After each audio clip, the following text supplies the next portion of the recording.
शुक्लाम्बरधरं विष्णुं शशिवर्णं चतुर्भुजं प्रसन्नवदनं ध्यायेत् सर्वविघ्नोपशान्तये। व्यासं वसिष्ठनप्तारं शक्तेः पौत्रमकल्मषं पराशरात्मजं वन्दे शुकतातं तपोनिधिं। व्यासाय विष्णुरूपाय व्यासरूपाय विष्णवे नमो वै ब्रह्मनिधये वासिष्ठाय नमो नमः। अविकाराय शुद्धाय नित्याय परमात्मने सदैकरूपरूपाय विष्णवे सर्वजिष्णवे यस्य स्मरणमात्रेण जन्म संसारबन्धनात् विमुच्यते। नमस्तस्मै विष्णवे प्रभविष्णवे। ॐ नमो विष्णवे प्रभविष्णवे। श्रीवैशम्पायन उवाच श्रुत्वा धर्मानशेषेण पावनानि च सर्वशः युधिष्ठिरः शान्तनवं पुनरेवाभ्यभाषत। युधिष्ठिर उवाच किमेकं दैवतं लोके किं वाप्येकं परायणं स्तुवन्तः कङ्कमर्चन्तः प्राप्नुयुर्मानवा शुभम्। को धर्मः सर्वधर्माणां भवतः परमो मतः किं जपन्मुच्यते जन्तुर्जन्म संसारबन्धनात्। श्रीभीष्म उवाच जगत्प्रभुं देवदेवमनन्तं पुरुषोत्तमं स्तुवन्नाम सहस्रेण पुरुषः सततोत्थितः तमेव चार्चयन् नित्यं भक्त्या पुरुषमव्ययम् ध्यायन् स्तुवन् नमस्यं च यजमानस्तमेव च अनादिनिधनं विष्णुं सर्वलोकमहेश्वरम् लोकाध्यक्षं स्तुवन् नित्यं सर्वदुःखातिगो भवेत्। ब्रह्मण्यं सर्वधर्मज्ञं लोकानां कीर्तिवर्धनम् लोकनाथं महद्भूतं सर्वभूतभवोद्भवम् एष मे सर्वधर्माणां धर्मोऽधिकतमो मतः यद्भक्त्या पुण्डरीकाक्षं स्तवैरच्चेन्नरः सदा। परमं यो महत्तेजः परमं यो महत्तपः परमं यो महद्ब्रह्म परमं यः परायणम् पवित्राणां पवित्रं यो मङ्गलानां च मङ्गलम् दैवतं देवतानां च भूतानां यो व्ययः यतः सर्वाणि भूतानि भवन्त्यादियुगागमे यस्मिंश्च प्रलयं यान्ति पुनरेव युगक्षये तस्य लोकप्रधानस्य जगन्नाथस्य भूपते विष्णोर्नाम सहस्रं मे शृणु पापभयापहम्। यानि नामानि गौणानि विख्यातानि महात्मनः ऋषिभिः परिगीतानि तानि वक्ष्यामि भूतये। ऋषिर्नाम्नां सहस्रस्य वेदव्यासो महामुनिः छन्दोऽनुष्टुप् तथा देवो भगवान् देवकीसुतः अमृतांशुद्भवो बीजं शक्तिर्देवकी नन्दनः त्रिसामा हृदयं तस्य शान्त्यर्थे विनियुज्यते। विष्णुं जिष्णुं महाविष्णुं प्रभविष्णुं महेश्वरम् अनेकरूपदैत्यान्तं नमामि पुरुषोत्तमम्। अस्य श्रीविष्णोर्दिव्यसहस्रनामस्तोत्रमहामन्त्रस्य श्रीवेदव्यासो भगवान् ऋषिः अनुष्टुप्-छन्दः श्रीमहाविष्णुः परमात्मा श्रीमन्नारायणो देवता अमृतांशुद्भवो भानुरिति बीजम् देवकी नन्दन श्रेष्ठेति शक्तिः उद्भवः क्षोभणो देव इति परमो मन्त्रः शङ्खबृन्नन्दकी चक्रीति कीलकम् शार्ङ्गधन्वा गदाधर इत्यस्त्रम् रथाङ्गपाणिरक्षोभ्य इति नेत्रम् त्रिसामा सामगः सामेति कवचम् आनन्दम् परब्रह्मेति योनिः ऋतुः सुदर्शनकाल इति दिग्बन्धः श्रीविश्वरूप इति ध्यानम् श्रीमहाविष्णुप्रीत्यर्थे सहस्रनाम जपे विनियोगः। ध्यानम् क्षीरोदन्वत्प्रदेशे शुचिमणिविलसत्सैकते मौक्तिकानाम् मालाक्लुप्तासनस्थस्फटिकमणिनिभैर्मौक्तिकैर्मण्डिताङ्गः शुभ्रैरभ्रैरदभ्रैरुपरि विरचितैर्मुक्तपीयूषवर्षैः आनन्दीनः पुनीयादरिनरिन गदा शङ्खपाणिर्मुकुन्दः भूः पादौ यस्य नाभिर्वियदसुरनिलश्चन्द्रसूर्यौ च नेत्रे कर्णावाशा शिरोद्यौर्मुखमपि दहनो यस्य वास्तेयमब्धिः अन्तस्थं यस्य विश्वं सुरनरखगो भोगि गन्धर्वदैत्यैः चित्रं रम्यते तं त्रिभुवन वपुषं विष्णुमीशं नमामि। ॐ नमो भगवते वासुदेवाय। शान्ताकारं भुजगशयनं पद्मनाभं सुरेशं विश्वाधारं गगनसदृशं मेघवर्णं शुभाङ्गम् लक्ष्मीकान्तं कमलनयनं योगिधृध्यानगम्यं वन्दे विष्णुं भवभयहरं सर्वलोकैकनाथम् मेघश्यामं पीतकौशेयवासं श्रीवत्साङ्कं कौस्तुभोद्भासिताङ्गम् पुण्योपेतं पुण्डरीकायताक्षं विष्णुं वन्दे सर्वलोकैकनाथम् नमः समस्तभूतानामादिभूताय भूभृते अनेकरूपरूपाय विष्णवे प्रभविष्णवे सशङ्खचक्रं सकिरीटकुण्डलं सपीतवस्त्रं सरसीरुहेक्षणं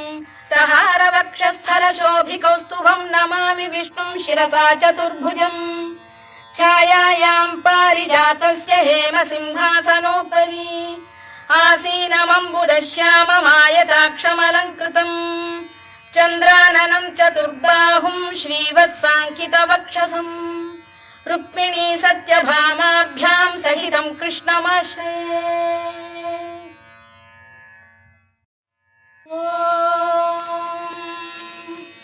विश्वं विष्णुर्वषत्कारो भूतभव्य भवत्प्रभुः भूतभृद्भावो भूतात्मा भूतभावनः भूतात्मा परमात्मा च मुक्तानां परमागतिः अव्ययः पुरुषः साक्षी क्षेत्रज्ञोऽक्षर एव च योगो योगविदां नेता प्रधानपुरुषेश्वरः नारसिंहवपुः श्रीमान् केशवः पुरुषोत्तमः सर्वशर्व शिवस्थाणुर्भूतादिर्निधिरव्ययः सम्भवो भावनो भर्ता प्रभवः प्रभुरीश्वरः स्वयंभूः शम्भुरादित्यः पुष्कराक्षो महास्वनः अनादिनिधनो धाता विधाता धातुरुत्तमः अप्रमेयो ऋषिकेशः पद्मनाभोऽमरप्रभुः विश्वकर्मा मनुस्पष्टा स्थविष्ठस्थविरो ध्रुवः अग्राह्यः शाश्वतः कृष्णो लोहिताक्षप्रदर्दनः प्रभूतस्त्रिककुब्धाम पवित्रं मङ्गलं परम् ईशान प्राणद प्राणो ज्येष्ठः श्रेष्ठः प्रजापतिः हिरण्यगर्भो भूगर्भो माधवो मधुसूदनः ईश्वरो विक्रमी धन्वी मेधावी विक्रमक्रमः अनुत्तमो दुराधर्षः कृतज्ञः कृतिरात्मवान् सुरेशः शरणं शर्म विश्वरेताः प्रजाभवः अगः संवत्सरो व्याल प्रत्ययः सर्वदर्शनः अजः सर्वेश्वरः सिद्धः सिद्धिः सर्वादिरच्युतः वृषाकपिरमेयात्मा सर्वयोगविनिसृतः वसुर्वसुमनः सत्यः समात्मा संमितः समः अमोघः पुण्डरीकाक्षो वृषकर्मा वृषाकृतिः रुद्रो बहुशिरा बभ्रुर्विश्वयोनिश्चुचिश्रवाः अमृतः शाश्वतस्थाणुर्वरारोहो महातपाः सर्वगः सर्वविद्भानुर्विश्वक्सेनो जनार्दनः वेदो वेदविदव्यङ्गो वेदाङ्गो वेदवित्कविः लोकाध्यक्षः सुराध्यक्षो धर्माध्यक्षः कृताकृतः चतुरात्मा चतुर्व्यूहश्चतुर्दंष्टश्चतुर्भुजः भ्राजिष्णुर्भोजनं भोक्ता सहिष्णुर्जगदादिजः अनघो विजयो जेता विश्वयोनिः पुनर्वसुः उपेन्द्रो वामनः प्रांशुरमोघः शुचिरूर्जितः अतीन्द्रः सङ्ग्रहः सर्गो धृतात्मा नियमो यमः वेद्यो वैद्यः सदा योगी वीरः माधवो मधुः अतीन्द्रियो महामायो महोत्साहो महाबलः महाबुद्धिर्महावीर्यो महाशक्तिर्महाद्युतिः अनिर्देश्य वपुः श्रीमान् अमे आत्मा महाधृधृत् महेश्वासो महीभर्ता श्रीनिवासः सताङ्गतिः अनिरुद्धः सुरानन्दो गोविन्दो गोविदाम्पतिः मरीचिर्दमनो हंसः सुपर्णो भुजगोत्तमः हिरण्यनाभः सुतपाः पद्मनाभः प्रजापतिः अमृत्युः सर्वदृक्सिंहः सन्धाता सन्धिमान् स्थिरः अजो दुर्मर्षणः शास्ता विश्रुतात्मा सुरारिः गुरुर्गुरुतमो धाम सत्यः सत्यपराक्रमः निमिषो निमिषस्रग्वी वाचस्पतिरुदारधीः अग्रणीर्ग्रामणी श्रीमान् न्यायो नेता समीरणः सहस्रमूर्धा विश्वात्मा सहस्राक्षः सहस्रपात् आवर्तनो निवृत्तात्मा संवृतः सम्प्रमर्दनः अधः संवर्तको वह्निरनिरो धरणीधरः सुप्रसाद प्रसन्नात्मा विश्वधृक् विश्वभुग्विभुः सत्कर्ता सत्कृतः साधुर्जह्नुर्नारायणो नरः असंख्येयो प्रमेयात्मा विशिष्टः शिष्टकृच्छुचिः सिद्धार्थ सिद्ध संकल्पः सिद्धिदः सिद्धिसाधनः वृषाही वृषभो विष्णुर्वृषपर्वा वृषोदरः वर्धनो वर्धमानश्च विविक्तः श्रुतिसागरः सुभुजो दुर्धरो वाग्मी महेन्द्रो वसुदो वसुः नैकरूपो बृहद्रूपः शिपिविष्टप्रकाशनः ओजस्तेजोद्युदिधरः प्रकाशात्मा प्रतापनः वृद्धस्पष्टाक्षरो मन्त्रश्चन्द्रांशुर्भास्करद्युतिः अमृतांशुद्धवो भानुः शशबिन्दुः सुरेश्वरः औषधम् जगतः सेतुः सत्यधर्मपराक्रमः भूतभव्यभवन्नाथः पवनः पावनो नरः कामः कामकृत्कान्तः कामः कामप्रदप्रभुः युगादिकृद्युगावर्तो नैकमायो महाशनः अदृश्यो व्यक्तरूपश्च सहस्रजिदनन्तजित् इष्टो विशिष्टः शिष्टेष्टः शिखण्डी नघुषो वृषः क्रोधः क्रोधकृत्कर्ता विश्वबाहुर्महीधरः अच्युत प्रतिथ प्राण प्राणदो वासवानुजः अपां निधिरधिष्ठानमप्रमत्त प्रतिष्ठितः स्कन्द स्कन्दधरो धुर्यो वरदो वायुवाहनः वासुदेवो बृहद्भानुरादिदेवः पुरन्दरः अशोकस्तारणस्तारः शूरः शौरिर्जनेश्वरः अनुकूलः शतावर्तः पद्मी पद्मनिभेक्षणः पद्मनाभोरविन्दाक्षः पद्मगर्भः शरीरभृत् महर्धिर्वृद्धो वृद्धात्मा महाक्षो गरुडध्वजः अतुलः शरभो भीमः समयज्ञो हविर्हरिः सर्वलक्षणलक्षण्यो लक्ष्मीवान् समितिञ्जयः विक्षरो रोहितो मार्गो हेतुर्दामोदरः सः महीधरो महाभागो वेगवानमिताशनः उद्भवः क्षोभणो देवः श्रीगर्भः परमेश्वरः करणं कारणं कर्ता विकर्ता गहनो गुहः व्यवसायो व्यवस्थानः संस्थानस्थानदो ध्रुवः परधिः परमस्पष्टः तुष्टः पुष्टः शुभेक्षणः रामो विरामो विरतो मार्गो नेयो नयोनयः वीरः शक्तिमतां श्रेष्ठो धर्मो धर्मविदुत्तमः वैकुण्ठः पुरुष प्राण प्राणद प्रणव पृतुः हिरण्यगर्भः शत्रुघ्नो व्याप्तो वायुरधोक्षजः ऋतुः सुदर्शनकारः परमेष्ठी परिग्रहः उग्रः संवत्सरो दक्षो विश्रामो विश्वदक्षिणः विस्तारस्थावरस्थाणुः प्रमाणं बीजमव्ययम् अर्थोऽनर्थो महाकोशो महाभोगो महाधनः अनिर्विण्णस्थविष्ठो भूर्धर्मयूपो महामखः नक्षत्रनेमिर्नक्षत्री क्षमः क्षामः समीहनः यज्ञयुज्यो महेज्यश्च क्रतुः सत्रं सदाङ्गतिः सर्वदर्शी विमुक्तात्मा सर्वज्ञो ज्ञानमुत्तमम् सुव्रतः सुमुखः सूक्ष्मः सुघोषः सुखदः सुहृद् मनोहरो जितक्रोधो वीरबाहुर्विदारणः स्वापनः स्ववशो व्यापी नैकात्मा नैककर्मकृत् वत्सरो वत्सलो वत्सी रत्नगर्भोधनेश्वरः धर्मकृद्धर्मी सदसक्षरमक्षरम् अविज्ञाता सहस्रांशुर्विधाता कृतलक्षणः गभस्तिनेमिः सप्तस्तः सिंहो भूतमहेश्वरः आदिदेवो महादेवो देवेशो देवभृद्गुरुः उत्तरो गोपतिर्गोप्ता ज्ञानगम्यः पुरातनः शरीरभूतभृद्भोक्ता कपीन्द्रो भूरि दक्षिणः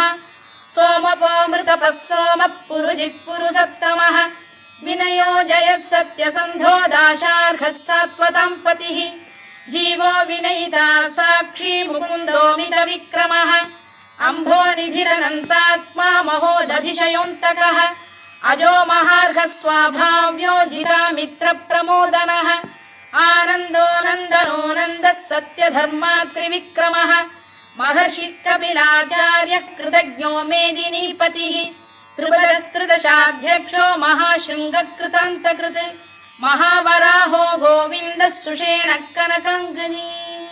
गुह्यो गभीरो गहनो गुप्तश्चक्रगदाधरः मेधास्वाङ्गोजितः कृष्णो दृढः सङ्कर्षणोच्युतः वरुणो वारुणो वृक्षः पुष्कराक्षो महामनाः भगवान् भगहानन्दी वनमाली हलायुधः आदित्यो ज्योतिरादित्यः सहिष्णुर्गतिसत्तमः सुधन्वाखण्ड परशुर्दारुणो द्रविणप्रदः दिवस्पृक् सर्वदृग्व्यासो वाचस्पतिरयो निजः त्रिसामासामगः साम निर्वाणम् भेषजम् भिषज सन्न्यासकृच्छमशान्तो निष्ठा शान्तिपरायणम् शुभाङ्गः शान्तिदः स्रष्टा कुमुदः कुवलेशयः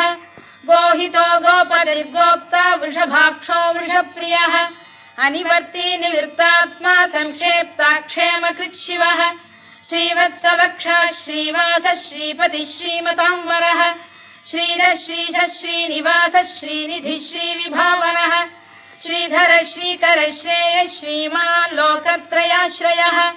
स्वक्षः स्वङ्गः शतानन्दो नन्दिर्ज्योतिर्गणेश्वरः विजितात्मा विधेयात्मा सत्कीर्तिश्चिन्न संशयः उदीर्णः सर्वतश्चक्षुरनीशः शाश्वतः स्थिरः भूषयो भूषणो भूतिर्विशोकः शोकनाशनः अर्चिष्मानर्चितः कुम्भो विशुद्धात्मा विशोधनः अनिरुद्धो प्रतिरथ प्रद्युम्नो मितविक्रमः कालनेमिनिः वीरः शौरिः शूरजनेश्वरः त्रिलोकात्मा त्रिलोकेशः केशवः केशिः हरिः कामदेवः कामपालः कामी कान्तकृतागमः अनिर्देश्य वपुर्विष्णुर्वीरोऽनन्तो धनञ्जयः ब्रह्मण्यो ब्रह्मकृद्ब्रह्मा ब्रह्म ब्रह्मविवर्धनः ब्रह्मविब्राह्मणो ब्रह्मी ब्रह्मज्ञो ब्राह्मणप्रियः महाकमो महाकर्मा महातेजा महोरगः महाक्रतुर्महायज्वा महायज्ञो महाहविः स्तव्यस्तव प्रियस्तोत्रम् स्तुतिस्तोतारणप्रियः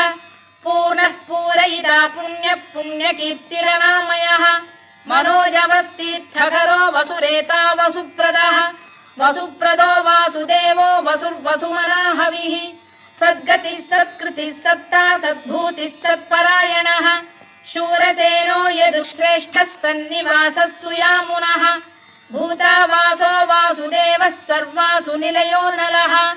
दर्पः दर्पदो दृप्तो दुर्धरोऽथा पराजितः विश्वमूर्तिर्महामूर्तिर्दीप्तमूर्तिरमूर्तिमान् अनेकमूर्तिरव्यक्तः शतमूर्तिः शताननः एकोनैकः स वक्र किं यत्तत्पदमनुत्तमम् लोकबन्धुर्लोकनाथो माधवो भक्तवत्सलः सुवर्णवर्णो हेमाङ्गो वराङ्गश्चन्दनाङ्गदी वीरः विषमः शून्यो घृताशीरचरश्चरः अमानी मानदो मान्यो लोकस्वामी त्रिलोकधृत् सुमेधा मेधजो धन्यः सत्यमेधाधराधरः तेजो वृषोद्युतिधरः सर्वशत्रभृताम्बरः प्रग्रहो निग्रहो व्यग्रो नैकशृङ्गो गदाग्रजः चतुर्मूर्तिश्चतुर्बाहुश्चतुर्व्यूहश्चतुर्गतिः चतुरात्मा चतुर्भावश्चतुर्वेदविदेकपात् समावर्तो निवृत्तात्मा दुर्जयो दुरतिक्रमः दुर्लभो दुर्गमो दुर्गो दुरावासो दुरारिः शुभाङ्गो लोकसारङ्गः स्तुतन्तु वर्धनः इन्द्रकर्मा महाकर्मा कृतकर्मा कृतागमः उद्भवः सुन्दरः सुन्दो रत्ननाभः सुलोचनः अर्को वाजसनः शृङ्गी जयन्तः सर्वविजयी सुवर्णबिन्दुरक्षोभ्यः सर्ववागीश्वरेश्वरः महाह्रदो महागर्तो महाभूतो महानिधिः कुमुदः कुन्दरः कुन्दः पर्जन्यः पावनो निलः अमृताशोऽमृतवपुः सर्वज्ञः सर्वतोमुखः सुलभः सुव्रतः सिद्धः शत्रुजिच्छत्रुतापनः न्यग्रोधोदुम्बरोश्वत्तश्चाणूर सप्तमूलान्ध्रनिषूदनः सहस्रार्चिः सप्तजिह्वः सप्तैधा सप्तवाहनः अमूर्तिरनघोचिन्त्यो भयकृद्भयनाशनः अणुबृहत्कृशस्थूलो गुणभृन्निर्गुणो महान् अधृतस्वधृतस्वास्य प्राग्वंशो वंशवर्धनः भारभृत्कथितो योगी योगीशः सर्वकामदः आश्रमश्रमणः क्षामः सुपर्णो वायुवाहनः धनुर्धरो धनुर्वेदो दण्डो दमयिता दमः अपराजितः सर्वसहो नियन्ता नियमो यमः सत्त्ववान् सात्विकः सत्यः सत्यधर्मपरायणः अभिप्रायप्रियार्होः प्रियकृत्प्रीतिवर्धनः विहाय सगदिर्ज्योतिः सुरुचिर्पुतभुग्विभुः रविर्विरोचनः सूर्यः सविता रविलोचनः अनन्तो हुतभुग्भोक्ता सुखदो नैकजोऽग्रजः अनिर्विण्णः सदामर्षी लोकाधिष्ठानमद्भुतः सनातनतमः कपिलः कपिरव्ययः स्वस्तिदः स्वस्तिकृत् स्वस्ति स्वस्ति भुक् स्वस्ति दक्षिणः आरौद्रः कुण्डली चक्री विक्रम्यूर्जितशासनः शब्दातिगः शब्दसः शिशिरः शर्वरीकरः अक्रूरपेशलो दक्षो दक्षिणः क्षमिणाम्बरः विद्वत्तमो वीतभयः पुण्यश्रवणकीर्तनः उत्तारणो दुष्कृतिः पुण्यो दुःस्वप्ननाशनः वीरः रक्षणः सन्तो जीवनपर्यवस्थितः अनन्तरूपोऽनन्तश्रीर्जितमन्युर्भयापहः चतुरश्रो गभीरात्मा विदिशो व्यादिशो दिशः अनादिर्भूर्भुवो लक्ष्मी सुवीरो रुचिराङ्गदः जननो जनजन्मादिर्भीमो भीमपराक्रमः आधारनिलयो धाता पुष्पहास प्रजागरः ऊर्ध्वगः सत्त्वथाचार प्राणद प्रणवप्रणः प्रमाणं प्राणनिलय प्राणभृत्प्राणजीवनः तत्त्वं तत्त्वविदेकात्मा जन्म मृत्युजरातिगः भूर्भुवः स्वस्तरुस्तारः सविता प्रपितामहः यज्ञो यज्ञपतिर्यज्वा यज्ञाङ्गो यज्ञवाहनः यज्ञभृद्यज्ञकृद्यज्ञी यज्ञभुग्यज्ञसाधनः यज्ञान्तकृद्यज्ञगुह्यमन्नमन्नाद एव च आत्मयोनिः स्वयं जातो वैखानः सामगायनः देवकीनन्दनः स्रष्टा क्षितीशः पापनाशनः शङ्खबृन्नन्दकी चक्री शार्ङ्गधन्वा गदाधरः रथाङ्गपाणिरक्षोभ्यः सर्वप्रहरणायुधः सर्वप्रहरणायुध ॐ नम इति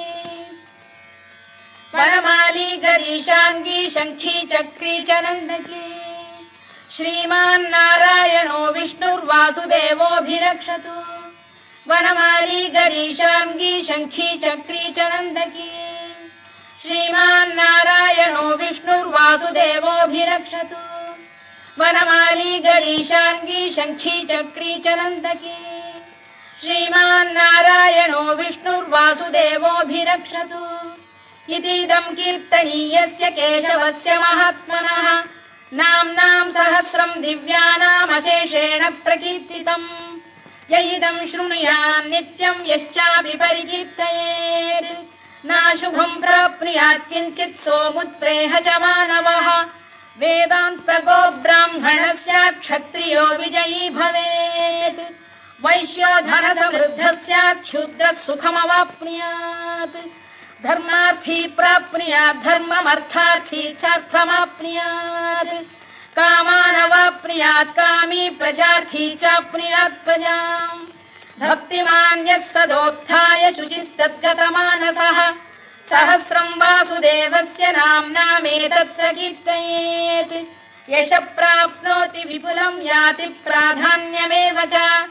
अचलां श्रियमाप्नोति श्रेयः प्राप्नोत्यनुत्तमम्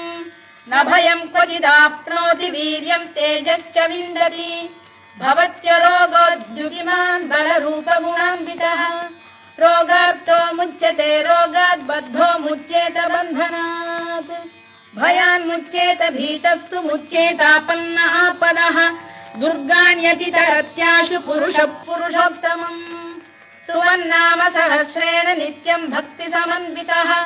वासुदेवाश्रयो मर्त्यो वासुदेवपरायणः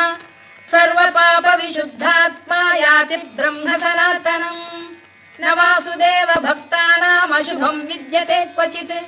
जन्म मृत्युजरा व्याधि भयं नैवोपजायते इमं स्तवमधीयानः श्रद्धा भक्ति समन्वितः युज्येतात्मसुखक्षान्तिः श्रीधृतिस्मृतिकीर्तिभिः न क्रोधो न च मात्सर्यं न लोभो न शुभामतिः भवन्ति कृतपुण्यानां भक्तानां पुरुषोत्तमे द्यौः स चन्द्रार्कनक्षत्राखं दिशो भूर्महोदधिः वासुदेवस्य वीर्येण विधृतानि महात्मनः ससुरासुरगन्धर्वं स यक्षोरगराक्षसम् जगत्वशे वर्ततेदं कृष्णस्य सचराचरम् इन्द्रियाणि मनो बुद्धिः सत्त्वं तेजो बलं धृतिः वासुदेवात्मकान्याहुः क्षेत्रं क्षेत्रज्ञ एव च सर्वागमानामाचार प्रथमं परिकल्पते आचार प्रभवो धर्मो धर्मस्य प्रभुरच्युतः ऋषयः पितरो देवा महाभूतानि धातवः जङ्गमा जङ्गमं चेदं जगन्नारायणोद्भवम् योगो ज्ञानं तथा साङ्ख्यं विद्या शिल्पादिकर्म च वेदाः शास्त्राणि विज्ञानमेतत् सर्वं जनार्दनात् एको विष्णुर्महद्भूतं पृथग्भूतान्यनेकशः त्रीन् लोकान् व्याप्य भूतात्मा भुङ्क्ते विश्वभुवव्ययः इमं स्तवं भगवतो विष्णोः व्यासेन कीर्तितम् पठेद्य इच्छेत् पुरुषः श्रेयत् प्राप्तुं सुखानि च विश्वेश्वरमजं देवं जगतः प्रभुमव्ययम् भजन्ति ये पुष्कराक्षं न ते यान्ति पराभवम् नम इति अर्जुनोवाच पद्मपत्र विशालाक्ष पद्मनाभसुरोत्तमा भक्तानामनुरक्तानां त्राता भव जनार्दन श्रीभगवानुवाच यो मां नाम सहस्रेण स्तोतुमिच्छति पाण्डव सोऽहमेकेन श्लोकेन स्तुत एव न संशयो नम इति व्यास उवाच वासनाद् वासुदेवस्य वासितं भुवनत्रयम्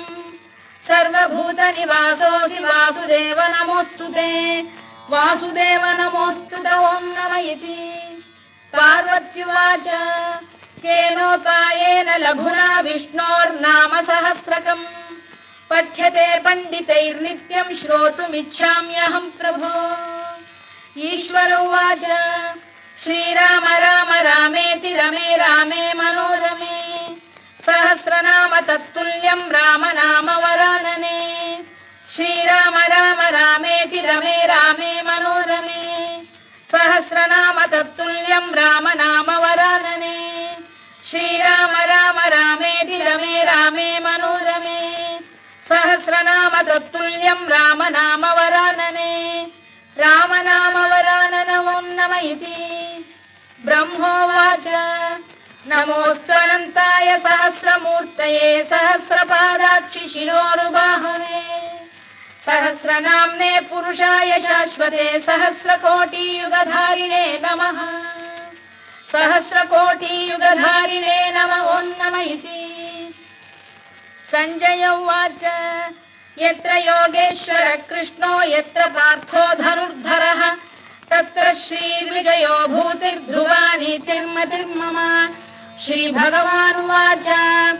अनन्याश्चिन्तयन्तो मां ये जनाः पर्युपासते तेषां नित्याभियुक्तानां योगक्षेमं वहाम्यहम् परित्राणाय साधूनां विनाशाय च दुष्कृतां धर्म संस्थापनार्थाय संभवामि युगे युगे आर्ता विषण्णा शिथिलाश्च भीता घोरेषु च व्याधिषु वर्तमानाः संकीर्त्य नारायण शब्दमात्रं विमुक्त दुःखाः सुखिनो भवन्तु कायेन वाचा मनसेन्द्रियैर्वा बुद्ध्यात्मना वा प्रकृते स्वभावात् करोमि यद्यत् सकलं परस्मै नारायणायेति समर्पयामि।